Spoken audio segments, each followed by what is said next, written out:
आज की जो हमारी क्लास है ये क्लास 12th की लेसन नंबर 7 है हिस्ट्री का। इसका पार्ट 1 रहेगा और इस क्लास के अंदर हम विजयनगर एक साम्राज्य के रूप में पढ़ेंगे। मेन कंसर्न रहेगा विजयनगर। और इस वीडियो के अंदर ये एक इंट्रोडक्शन क्लास है जिसमें आप विजयनगर के बारे में अच्छी तरीके से समझ पाओगे और साथ ही साथ में आपके पेपर में जितने भी चाहे वो MCQ क्वेश्चन बने 3 मार्क्स के बने या फिर 8 मार्क्स के बने, तो वो जितने भी लॉन्ग क्वेश्चंस भी हैं अगर इस चैप्टर से बन सकते हैं, जिस जिस जगह से बन सकते हैं, उन सभी डिटेल से उन सभी को हम डिस्कस करेंगे। चलिए ज़्यादा देर न करते हुए अपनी इस क्लास को हम स्टार्ट करते हैं। देखो विजयनगर के बारे में बात करेंगे और ये कब से कब तक की बात होगी विजयनगर साम्राज्य में। तो विजयनगर साम्राज्य में 14वीं से 16वीं शताब्दी की बात होगी। कब से कब तक की बात होगी? 14वीं से 16वीं शताब्दी की बात होगी। 14वीं शताब्दी यानी सन 1300 से 1400 के बीच, इस बीच में ये साम्राज्य शुरू होगा विजयनगर साम्राज्य। और इसका अंत जो होगा वो कब होगा? 1500 से 1600 के बीच में अंत होगा। इस बीच में ये साम्राज्य था। विजयनगर वर्तमान समय में भारत में जो कर्नाटक राज्य है, कर्नाटक राज्य जो है, अगर आप देखोगे भारत के अंदर, ये भारत का मैप है और ये हमारा कर्नाटका राज्य है, कर्नाटका। ठीक है, इसके अंदर आप देखना चाहो, आप इसके अंदर देखो, ये है हमारा कर्नाटका, इसके अंदर है विजयनगर। और विजयनगर जो है, विजयनगर जो है इसके, तो हम विजयनगर के बारे में बात करेंगे। विजयनगर, अब विजयनगर सुन रहे हो आप तो आपका मतलब समझ में एक दिमाग में आना चाहिए कि विजयनगर एक साम्राज्य है। साम्राज्य का मतलब होता है कि जहां पर एक पूरा राजा का वंश शासन करता है, एक ही राजा के परिवार के कई लोग राज करते हैं, इसे हम साम्राज्य कह देते हैं। इन्होंने उस साम्राज्य का नाम क्या रखा? विजयनगर रखा। विजयनगर साम्राज्य वर्तमान समय में कहां पर है? तो आप बोलोगे कर्नाटक में। दूसरी बात, ये एकमात्र हिंदू हिंदू साम्राज्य। जब उत्तर भारत में कहां पर, देखो भारत को अगर हम देखें तो उसको दो पार्ट्स में हम डिवाइड कर सकते हैं। भारत को हम कितने पार्ट्स में डिवाइड कर सकते हैं? दो पार्ट्स में, दो पार्ट्स में डिवाइड कर सकते हैं। ये हमारा प्यारा भारत है, इसको बीच में से देखें तो ये ऊपर उत्तर भारत कहलाता है और बीच में से जब अगर नीचे देखें तो ये क्या कहलाता है? हमारा दक्षिण भारत। तो कर्नाटक यहाँ पर, जब पूरा उत्तर भारत, एंटायर भारत, पूरा उत्तर भारत मुस्लिम साम्राज्य के शासन के कब्जे में था, तो ऐसे समय में भारत के ऊपर एक हिंदू साम्राज्य था। और हिंदू साम्राज्य था भी, ऐसा नहीं है कि ये कमजोर था, ये एक समय में बहुत ताकतवर था। बहुत इसके इर्द गिर्द भी मुस्लिम साम्राज्य था, सब इस पे हमला करते थे, लेकिन परंतु ये फिर भी खत्म नहीं होता था। लेकिन आगे चल के क्या हुआ आपको पता है?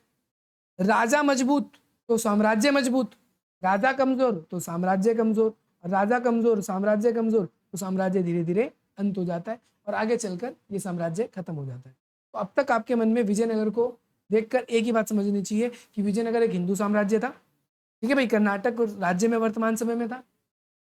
अगली बात समझ में, इस पूरे के पूरे विजयनगर साम्राज्य में एक राजा है जो सबसे खास है, जिसके बारे में क्वेश्चन आता है बहुत बार, उसका नाम है कृष्ण देव राय। राय ये क्या करते हैं? साउथ में जो राय शब्द है ये एक उपाधि है। उपाधि का मतलब होता है टाइटल। उपाधि का मतलब क्या होता है? टाइटल, जो नाम के पीछे लगता है। और ये उपाधि राजाओं को दी जाती थी, राय की उपाधि। आगे बात समझ में भाई? हम धीरे धीरे सभी चीजों के बारे में पढ़ेंगे, कुछ भी नहीं छोड़ेंगे। अब हम्पी है, ध्यान रखना है, हम्पी माना जाता है कि ये विजयनगर की राजधानी थी। विजयनगर की क्या थी? राजधानी थी।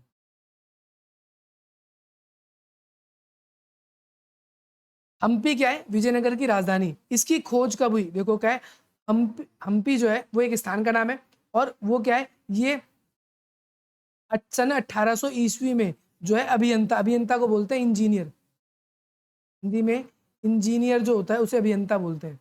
इंजीनियर तथा पुराविद कर्नल कॉलिन मैकेंजी द्वारा प्रकाशन में लाए गए। आपसे पेपर में बहुत बार क्वेश्चन आता है, इंपॉर्टेंट है, एक नंबर में पूछा जाएगा कि भाई कौन पर्सन था जिसने हम्पी की खोज की? तो आप बोलेंगे कर्नल कॉलिन मैकेंजी। इसके द्वारा मैकेंजी, देखो शॉर्ट फॉर्म में नाम यूज हो रहा है मैकेंजी, है ना? तो मैकेंजी जो है ये ईस्ट इंडिया कंपनी में कार्यरत था। आपको मैं एक बात बता दूं, अगर कोई भी अंग्रेजी नाम आ रहा है, वैसे तो जनरली ऐसा होना नहीं चाहिए, लेकिन जनरली पेपर में आप फंस गए, आपको कोई नाम आ गया और आपको समझ नहीं आ रहा क्या है, आग मूंद करके लिख दो ईस्ट इंडिया कंपनी का अधिकारी था, पहली लाइन तो रख देना। ये दूसरी बात, इसने क्या किया, पहला सर्वेक्षण मानचित्र तैयार किया, यानी इसने मैप तैयार किया। मैप भी पूरा सर्वेक्षण से, मैप में हम क्या लोकेट करते हैं, कहाँ जंगल है, कहाँ लोग रहते हैं, कहाँ पर नदी है, ऐसी चीजें हमें मैप में देखने को मिलती है। तो इसने क्या किया, ये इंजीनियर था और इंजीनियर बेसिकली क्या करता है, मैपिंग करता है, तो इसने मैपिंग करी थी। और सबसे पहली बात तो शुरुआती जानकारी जो विरूपाक्ष मंदिर की है और पंपा देवी के पूजा स्थलों की स्मृति पर आधारित है। पंपा देवी और विरूपाक्ष मंदिर जो है, इसके बारे में मैं आपको डिटेल से आगे पढ़ाऊंगा। जो जानकारी मिली हमें मैप की, वो सबसे पहले एमपी के अंदर पंपा देवी और विरूपाक्ष मंदिर की हमें मिली है। आगे बात समझ में। इसके बाद में पहले एक जगह की खोज हुई, फिर धीरे धीरे और जगहों के बारे में खोज होनी शुरू हो गई। अब पता है, आप ये साउथ में, आपको मैंने एक बात बता दिया। और साउथ में कौन कौन सी भाषा बोली जाती है, 3 प्रमुख भाषाएं, तेलुगु, कन्नड़, तमिल, संस्कृत, और एक मलयालम भी है। पर यहाँ पर हम मलयालम की बात नहीं कर रहे। तेलुगु, कन्नड़, तमिल, इन 3 भाषाओं में हमें कई सारी जानकारी मिलती है। आगे अब आपके मन में सवाल आएगा, अभी थोड़ी देर पहले आया भी होगा, कि भाई कर्नल कॉलिन मैकेंजी कौन था, ये पर्सन है। तो सन 1754 में जेम्स कर्नल कॉलिन मैकेंजी एक अभियंता, सर्वेक्षण तथा मानचित्र के रूप में प्रसिद्धि हासिल की। मानचित्रकार के रूप में इन्होंने हासिल, ये मानचित्र बनाने में फेमस थे। सन 1815 में उन्हें भारत का सबसे पहले क्या बनाया गया, सर्वेयर जनरल बनाया गया। दूसरी इंपॉर्टेंट बात इनके बारे में। तीसरी बात, 1821 में अपनी मृत्यु तक वे इस पद पे बने रहे। भाई जब तक मरा नहीं वो इस पद पे रहा। और भारत के अतीत को बेहतर ढंग से समझने में अगर उनके बारे में जब हम जानकारी लेते हैं कि उन्होंने क्या क्या किया, तो हमें भारत के अतीत के बारे में, यानी भारत की जो पुरानी बातें, उनको अच्छे तरीके से समझने में जानकारी मिल जाती है। जैसे इस चैप्टर के अंदर इनका भी बहुत इंपॉर्टेंट रोल है, तभी तो हम इनके बारे में पढ़ रहे हैं। ठीक है, उन्होंने क्या किया, जो भी ऐतिहासिक जगहें मिली उनका सर्वेक्षण किया। सर्वेक्षण करने का मतलब है पूरी अच्छी तरीके से जांच पड़ताल, और फिर उसके बारे में लिखा। इसीलिए जब हम उनकी जानकारी आज पढ़ते हैं तो वो हमें बहुत सी जानकारी देते। आगे भाई बात समझ में, इनके बारे में अभी नीचे इंपॉर्टेंट यहाँ पर। अब सबसे पहले हम किसके बारे में बात कर रहे हैं, विजयनगर साम्राज्य, हम इसके बारे में बात कर रहे हैं। विजयनगर साम्राज्य कह ले या फिर विजयनगर साम्राज्य कह ले, तो कोई अलग बात नहीं है, एक ही बात है। ठीक है, विजयनगर साम्राज्य की स्थापना किसने करी, नहीं पहला राजा कौन था इस वंश का। सबसे पहले इसके अंदर 3 वंश आएंगे। विजयनगर में वंश कितने आएंगे, 3, पहला, दूसरा, ये तीसरा। सबसे पहले आएगा संगम वंश, फिर आएगा सुल्लुभ वंश, फिर आएगा तुलुभ वंश, और लास्ट में चौथा वंश आएगा जिसका नाम है अराविदु। चिंता करने की जरूरत नहीं, आगे आएगा। अब ये पहले नंबर पे कौन सा वंश आता है, आपसे पेपर में ऐसा क्वेश्चन भी पूछा गया है कि विजयनगर साम्राज्य की स्थापना किस वंश ने की, तो पहला वंश कौन सा संघ। अब अगर राजा को भी पूछ ले किस व्यक्ति ने करी, आप क्या बोलोगे, 2 भाई थे, एक का नाम हरिहर और दूसरे का नाम बुक्का। कब की, सन 1336। अब देखोगे, अब सन 1336 जो है सन 1300 से 1400 के बीच में ही आता है। इसीलिए इसको कहा गया था कि हम 14वीं शताब्दी का इतिहास पढ़ेंगे इस चैप्टर में। ठीक है भाई, हम क्या पढ़ेंगे, 14वीं शताब्दी का इतिहास पढ़ेंगे इसमें, इसीलिए ये चीज क्लियरली मेंशन है। इस साम्राज्य की अस्थिर सीमा है, अस्थिर का मतलब पक्का बाउंड्री नहीं है। जैसे आज भारत है, भारत की बाउंड्री फिक्स है, हम पाकिस्तान में नहीं घुस सकते यहाँ से, ये बाउंड्री फिक्स है। लेकिन पहले के साम्राज्य ऐसे नहीं थे, उनकी बाउंड्री फिक्स नहीं थी। कोई राजा ताकतवर होते थे तो अपनी बाउंड्री को बहुत ज़्यादा बढ़ा भी लेते थे, दूसरों को भी जीत लेते थे, और कई राजा कमजोर होते थे तो अपना पुराना क्षेत्र भी हार जाते थे। और इनकी सीमाओं में अलग अलग तरह की भाषाएं बोलते थे लोग, जैसे कोई तेलुगु, कोई तमिल, कोई कन्नड़, ऐसी भाषाएं बोलते थे। और अलग अलग धर्म की मान्यताओं को मानने वाले भी थे। कोई ऐसे थे जो विरूपाक्ष मंदिर में जाते थे, कोई विट्ठल महाराज को पूजते थे, ऐसे भी थे। हम पढ़ेंगे, चिंता करने की जरूरत नहीं है। मेरे मुंह से अगर अजीब अजीब से शब्द सुन रहे हो तो ये सारे शब्द एक टाइम पे क्लियर हो जाएंगे। विट्ठल भगवान कौन थे, विरूपाक्ष भगवान कौन थे, सबके बारे में मैं आपको बता दूंगा, आपको परेशान होने की जरूरत नहीं है, लेकिन पेशेंस और धीरे धीरे। आगे बात समझ में, इतनी यहाँ पर अगली चीज क्या बताई गई है, अपनी उत्तरी सीमाओं पर विजयनगर शासकों ने समकालीन राजाओं और दक्कन के सुल्तान, उड़ीसा के गजपति शासक शामिल थे। उर्वरक नदी का इलाका, ये सारे के सारे इन्होंने अपने अधिकार कर लिए। जैसे उड़ीसा का जो राजा होता था ना, उसे गजपति बोलते थे। याद रखना है, आपसे पेपर में कोई पूछ ले, वैसे ही पूछ ले, गजपति किस जगह के राजा को कहा जाता था, उड़ीसा के राजाओं को कहा। दक्कन में कौन होते थे, सुल्तान। और इन्होंने अपने क्षेत्रों को उत्तर तक भी धीरे धीरे फैलाना शुरू कर दिया। ये मत सोच लेना कि मैंने अगर कर्नाटका वर्ड बोल दिया तो केवल इस कर्नाटक का मतलब ये जो बाउंड्री आपको दिखी इतना सा ही था ना, इनका विजयनगर जो एम्पायर था वो बड़ा था। तो आप इस मैप के माध्यम से देख सकते हो, जो ये आपको अलग से ऑरेंज कलर का पार्ट दिख रहा है, ये सारा का सारा पार्ट जो है वो विजयनगर है। बोलो आज के ज़माने में कर्नाटक तो इतना बड़ा नहीं है, पर कर्नाटक सोच के ये मत सोच लेना कि ये इतना सा है, ये बाउंड्री का देखो आपको दिख रहा है ये बड़ा है, तो इतना सही दिख रहा है। अब लेकिन अब इस मैप को देखोगे तो आपको ये थोड़ा सा बड़ा दिखेगा, बड़ा विजिबल होगा। तो हम यहाँ पर कह सकते हैं कि इन्होंने अपने क्षेत्र को बढ़ाया था। और मैंने जैसा कि अभी थोड़ी देर पहले बताया भी था, इसका सबसे ताकतवर राजा था, इसका नाम था कृष्णदेव राय। उसने अपनी सीमाओं को बहुत ज़्यादा बढ़ा लिया था। आगे बात समझ में, इन्होंने क्या किया, तमिलनाडु के जो चोल राजा थे और कर्नाटक के होयसाल राजा, ये याद रखना है नाम, चोल राजा कहाँ के इंपॉर्टेंट है, पेपर में एमसीक्यू में आता है। चोल राजा जो है, चोल चोल तमिलनाडु के, और कर्नाटक के कौन है, होयसाल, इन सब राज्यों का विकास देखा। और साथ ही साथ इस क्षेत्र के राजाओं ने, यानी विजयनगर के राजाओं ने विशाल मंदिरों का भी निर्माण कराया, जैसे तंजावुर के वृद्धेश्वर मंदिर, बहुत इंपॉर्टेंट है, आज के ज़माने में भी बहुत सुंदर मंदिर है ये वृद्धेश्वर मंदिर, तंजावुर नाम की जगह पर है। एक वेलूर नाम की जगह है जहाँ पर चंकेश्वर मंदिर है, ये भी बनवाया है इन्होंने, और इनको सुरक्षा भी प्रदान करी।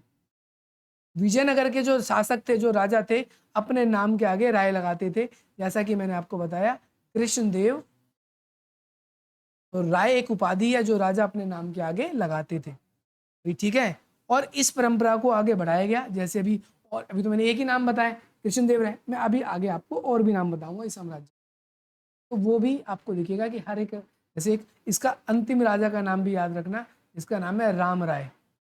हालांकि आपकी एनसीईआरटी बुक में इसके लिए प्रधानमंत्री शब्द इस्तेमाल हुआ है, लेकिन वो राजा था, अंतिम शासक विजयनगर का वही था। अंतिम शासक आएगा उसके बारे में भी, जिसने राक्षसी तांगड़ी और तालीकोट्टा का युद्ध लड़ा था। नाम अजीब से है, परेशान नहीं होना, सब याद हो जाएंगे। देखो इसके नाम के आगे भी राय लग रहा है, आप बोलोगे यार राय मतलब राजा का नाम, आपको ये क्लियर हो जाना चाहिए।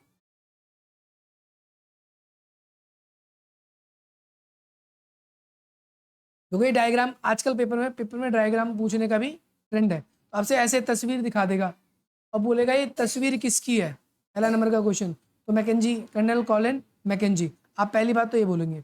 और उनके सहायक, मतलब जो, अब सीधी सी बात है, भारतीय समाज को समझना है तो अंग्रेज तो समझ नहीं पाएंगे, भारतीय लोगों की सहायता नहीं, तो देखो ये भारतीय लोग ही थे जो इसके इर्द गिर्द है। और यहाँ पर देख सकते हो कि द्वारा बनाए गए जो है तेली चित्र में अज्ञात चित्र द्वारा बनाया गया है, ये लगभग कब का है, 1825 का चित्र है, और royal Asiatic society of Britain and Ireland में संकलित का संबंध है। ये किस जगह छपी हुई है तस्वीर, उसके बारे में बताया गया। मैकेंजी के बाईं ओर जो है दूरबीन थामे उनके चपरासी हैं, और दाईं ओर उनके ब्राह्मण सहायक हैं, जैन पंडित हैं। ये नाम भी याद रखना यार, कौन कौन है, चीज़ है, ठीक है, याद रखना। इसमें क्या बताने वाला, कुछ बताने वाला नहीं। अब इम्पॉर्टेंट 3 मार्क्स के क्वेश्चन, अब आपको पता है एमसीक्यू तो कुछ भी बन सकता है, लेकिन ये 3 मार्क्स के क्वेश्चन के लिए इंपॉर्टेंट है। क्वेश्चन आएगा कि भाई विजयनगर साम्राज्य को अमीर क्यों समझा जाता था, विजयनगर साम्राज्य को अमीर क्यों समझा जाता था। अच्छा बताओ, आपकी नज़र में कोई अमीर कब होता है, जिसके पास क्या है, यानी जिसके पास धन है, या जो ज्यादा धन खर्च करता है।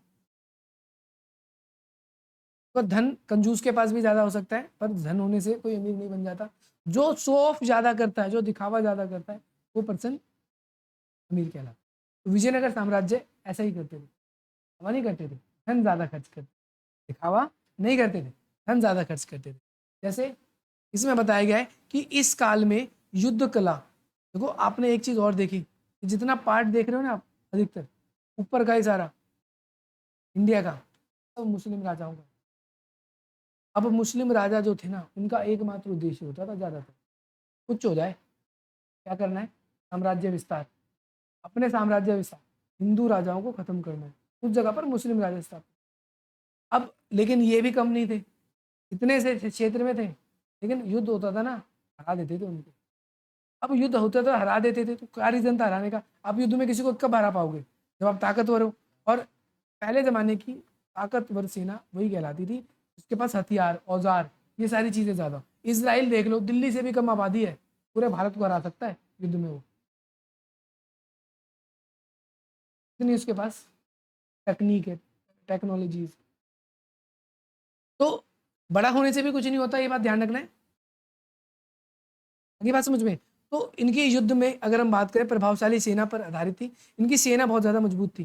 और सेना मजबूत क्यों थी? क्योंकि ये क्या करते थे, इनकी सेना में पहली चीज थे घोड़े। तो क्या हो गया, क्या मुसलमानों के पास घोड़े नहीं थे? लेकिन ये ज्यादातर घोड़े खरीदते थे। घोड़े, गति, स्पीड, स्पीड थी। और ये बेसिकली क्या करते थे, मुस्लिम लोगों से, साम्राज्य से स्पर्धा करने के लिए, लड़ाई झगड़ा करने के लिए अरब और मध्य एशिया से घोड़े आयात करते थे। आयात करने का मतलब खरीदते थे। समझ में आ गई बात? पहली बात तो इस वजह से अमीर समझे जाते थे। दूसरी बात, व्यापार के चरण में अरब व्यापारियों द्वारा नियंत्रित था। ये शुरू में घोड़े कौन बेचेगा, ये केवल अरबी व्यापारी बेचेंगे, लेकिन धीरे धीरे इन्होंने अपने खुद के भी समूह बना लिए, जिसे कुदरई और चिट्टी कहा जाता है। एमसीक्यू में क्वेश्चन पूछा गया है, कुदरई और चिट्टी से आप क्या समझते हैं? तो विजयनगर में जो सामूहिक रूप से घोड़े को बेचा करते थे, विजयनगर के लोग जो घोड़ों को क्या करते थे, बेचा करते, कुदरई और चिट्टी कहलाते। आगे बात समझ में? और ये घोड़े जैसे अमेजोन है आज के जमाने में, कहाँ की कंपनी है? अमेरिका की। क्या अमेरिका के लोग उसमें सामान बेचते हैं? अमेरिका के भी बेचते हैं, कई कुछ, कई भारतीय बेचते हैं, लेकिन हम जो ज्यादातर यूज करते हैं उन सामान को कहाँ से मिलता है? अमेरिका से कोई सामान भारत में देने आएगा ना, उस वस्तु की कीमत क्या हो जाएगी कि वस्तु से ज्यादा महंगा सामान ही हो जाए, किराया लग जाएगा। तो अधिकतर सामान उस पर बेचने वाले आपको दिखेंगे भारतीय। कौन है? तो ऐसे ही वहां पर घोड़ा आता था अरब से, लेकिन उसे बेचते कौन थे? वहां के स्थानीय लोग, और उनको कुदरई और चिट्टी कहा जाता था। और साथ ही साथ में 1458 तक कुछ ऐसे लोग भी उभर के आए थे जो पुर्तगाली थे। देखो, मैंने आपको कुछ दिनों पहले ये चीज पढ़ाई थी, अंग्रेजों के बारे में जब मैं पढ़ा रहा था, तो मैंने बताया था सबसे पहले कौन अंग्रेज भारत में आए थे।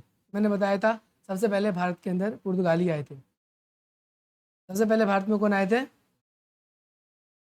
पुर्तगाली आए थे। तो ध्यान रखना, 1498 में सबसे पहला अंग्रेज अगर कोई आया तो पुर्तगाली आए थे। और मैंने आपको ये भी बताया था केरल, केरल के कोझिकोड या कालीकट तट पर आए थे, और उनका आने का मेन पर्पस क्या था? व्यापार। घोड़े कहाँ से? अरबी लोगों से खरीदते थे। और बंदूक, बंदूक भी खरीदते थे भाई, गोली बंदूक, ठीक है। और इन्होंने सामरिक रूप से बंदूक बेसिकली खरीदते थे इनसे। और बंदूक आपको पता ही है कितनी आज भी खतरनाक मानी जाती है, उस समय ये बंदूक खरीदते थे। इसके अलावा अब ये क्या करते थे, देखो, साउथ साउथ इंडिया आज भी मसालों के लिए फेमस है।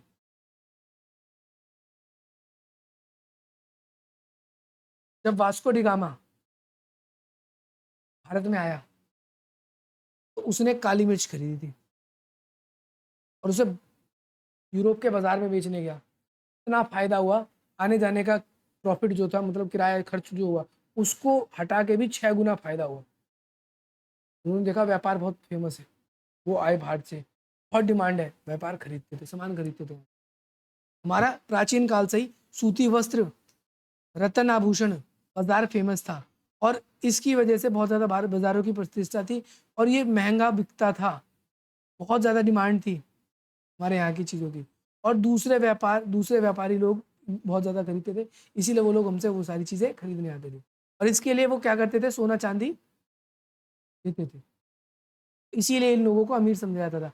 अगर फॉर एग्जाम्पल मैं कहूँ कि तुमको क्या करना है, कोई चीज़ खरीदनी है, भाई चीज़ खरीदनी है तो तुम कहोगे, जैसे कपड़े खरीदने हैं, तो कपड़े खरीदने हैं तो तुमने कहा कि जी पैसे होंगे तो खरीद लेंगे। लेकिन पैसे नहीं होंगे तो तुम क्या कर रहे हो, तुम बोल रहे लो अंगूठी रख ले, मुझे ये कपड़े दे दे, वो तो सोने की है, वो तो महंगा है मिलेगा, उसकी कीमत भी ज़्यादा होगी। आपको पता है आज कम कीमत है, लेकिन आने वाले टाइम पे उसकी कीमत हो सकता है बड़ी चीज़ है। अब तुम मूर्ख वाला सौदा कर रहे हो, 10 रुपये आज भी उतने हैं, कल भी 10 ही रुपये माने जाएंगे, तो ठीक है कल 100 रुपये माने जाएंगे। ऐसा कभी हुआ है आपके जिंदगी से? कभी नहीं हुआ। तो हम यहाँ पर क्या कह सकते हैं कि वो लोग छोटी मोटी चीज़ें जो नॉर्मल सी चीज़ें, इसको खरीदने के लिए भी सोना चांदी खर्च कर देते थे, इसीलिए इनको क्या समझा जाता था, अमीर। अब हम बात करेंगे विजयनगर साम्राज्य की स्थापना कैसे हुई। तो आपको कोई पूछे विजयनगर की साम्राज्य किसने करी, तो हरिहर और बुक्का। कब करी थी? 1336 में। किस वंश के थे? संगम वंश के। देखो यहाँ पर आ गया, सबसे पहला राजवंश संगम वंश है, ठीक है भाई। और वो कब से कब तक रहा? 1336 से लेकर 1485 तक। अब भाई इसके बाद में अगले राजा सुल्लूब आते हैं। पहले नंबर पे कौन है? संगम। पहले नंबर पे कौन है? दूसरे नंबर पे कौन आ जाते हैं आपके? सुलूब। ये कब आते हैं? 1485 में। और फिर इसके बाद में ये बेसिकली कौन थे मैं बताता हूँ। हर एक साम्राज्य में ऐसे ही रहा है। जैसे संगम वंश की हम बात कर रहे हैं, तो संगम वंश के जो सैनिक अधिकारी थे ना, सैनिक अधिकारी, इन अधिकारियों ने एक समय ऐसा देखा कि ये संगम वंश के जितने भी राजा हैं वो तो असली लोग हैं, शासन पे कोई ध्यान नहीं दे रहा, ऐसे मौज में खोए पड़े हैं, साम्राज्य लूट रहा है, लूटने दो। इन सैनिकों ने, सैनिक कमांडर ने क्या कर दिया, इनको हरा दिया। और इनके सैनिक कौन थे? इनके सैनिक कमांडर बेसिकली सुल्लूब थे। तो सुल्लूब ने ही क्या कर दिया, संगम को हटा दिया।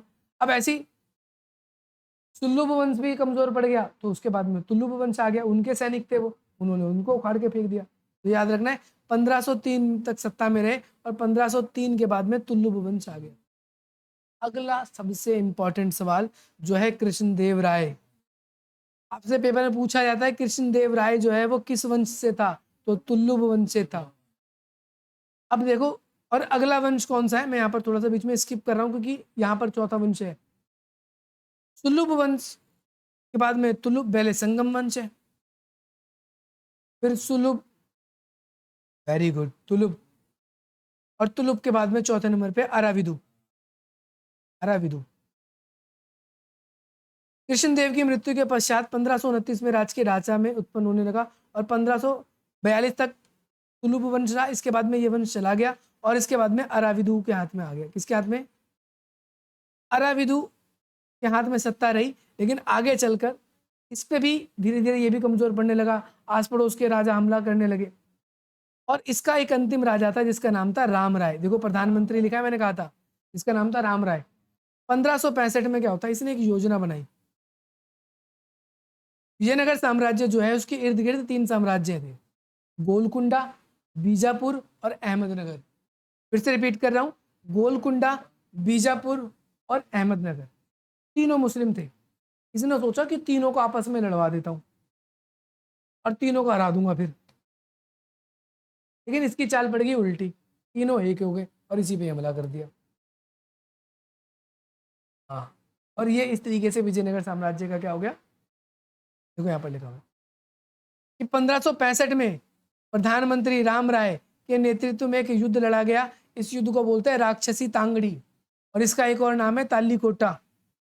इस युद्ध के नाम से जाना जाता है, जहां पर बीजापुर, अहमदनगर और गोलकुंडा की संयुक्त संयुक्त मतलब तीनों की मिलीजुली सेना ने इस पे हमला कर दिया, और इसको करारी शिकस्त मिल गई, और विजयनगर साम्राज्य पूरा लूट लिया उन्होंने या ध्वस्त कर दिया, आप ये कह सकते हो। अगली बात समझ में। अब देखो युद्ध में 2 चीजें होती हैं, या तो जीत होती है या तो कोई जीत जाता है तो आपके साम्राज्य को तबाह कर देता है, लेकिन अगर आप हार मान लेते हो तो आपके साम्राज्य को तबाह नहीं किया जाता। अगर आप युद्ध में हार गए लड़ते लड़ते तो तबाह कर देंगे, लेकिन आपने युद्ध में देखा कि मैं हार जाऊंगा, आपने युद्ध में हार मान ली तो राजा आपको जीवन दान दे दे। होता है कि नहीं होता? इसके साथ भी ऐसे ही हुआ। अराविदु वंश ने जो है हार मान ली थी, और आपका पेनु कोडा से और बाद में चंद्रगिरी से शासन किया। यानी कि ये पूरा वंश खत्म ही हो गया, वंश खत्म नहीं हुआ। इसने अपनी हार मान ली और आगे चलकर दो क्षेत्र बताए गए, एक तो आपका पेनुकोड़ा और दूसरा चंद्रगिरी। इन जगह से इन्होंने राज किया। हालांकि ये साम्राज्य खत्म हो गया था, फिर छोटे मोटे शासक बचे, इतना बड़ा शासक साम्राज्य नहीं बचा। अब पेपर में कृष्णदेव राय के बारे में आता है, जिसके बारे में यहाँ पर बताया गया, जो कि बहुत इंपॉर्टेंट है, इसके बारे में आपको नोट्स बनाना है। सबसे पहली बात, तो कृष्णदेव राय किस वंश से था? तो तुलुप वंश से था। इसने क्या किया भाई? महान राजा कौन कहलाता है आपकी नजर में? महान कौन बनेगा? जो ऐसा काम करे इससे पहले किसी ने काम ना किया हो, वो पर्सन महान होता है। इससे पहले विजयनगर को इतना ऊंचाई तक किसी ने नहीं पहुंचाया जितना कि इसने पहुंचाया, इसीलिए इसको क्या उपाधि दे दी? महान राजा की उपाधि दे दी। ठीक है भाई। इसी काल में इसने क्या, तुंगभद्रा कृष्णा नदी के बीच का जो रायचूर दुआव का एरिया है, अब देखो तुंगभद्रा नदी का नाम है। अगर आप इस मैप को देखोगे तो ये आपको बॉर्डर दिखेगी, ये वाली, ये जो रीजन है ये वाला, यहाँ पर आपको तुंगभद्रा दिखेगा और ये है कृष्णा रिवर। ये जो भी देखो, कोई भी नदी होती है उसके आसपास का जो इलाका होता है वो बहुत उपजाऊ होता है, और उपजाऊ ज्यादा होने की वजह से उसमें खेती अच्छी होती है, उपज अच्छी होती है, टैक्स ज्यादा मिलता है। तो इसने सबसे पहला काम क्या किया कि भाई इसी ने क्या किया, अपने साम्राज्य का विस्तार किया, अपने साम्राज्य को फैलाया, दृढ़ किया, मजबूत किया, अपनी सेनाओं को ताकतवर किया। पहला काम तो ये किया। दूसरा इसने क्या किया, तुंगभद्रा और कृष्णा नदी जो रायचूर दुआब का इलाका कहलाता था उस पर इसने कब्जा कर लिया। तीसरा काम क्या किया, उड़ीसा के जो शासक थे गजपति, उसको हराया 1514 में, और बीजापुर के सुल्तान जो है उसको भी हराया। चौथा काम ये किया। ठीक है भाई, कब किया?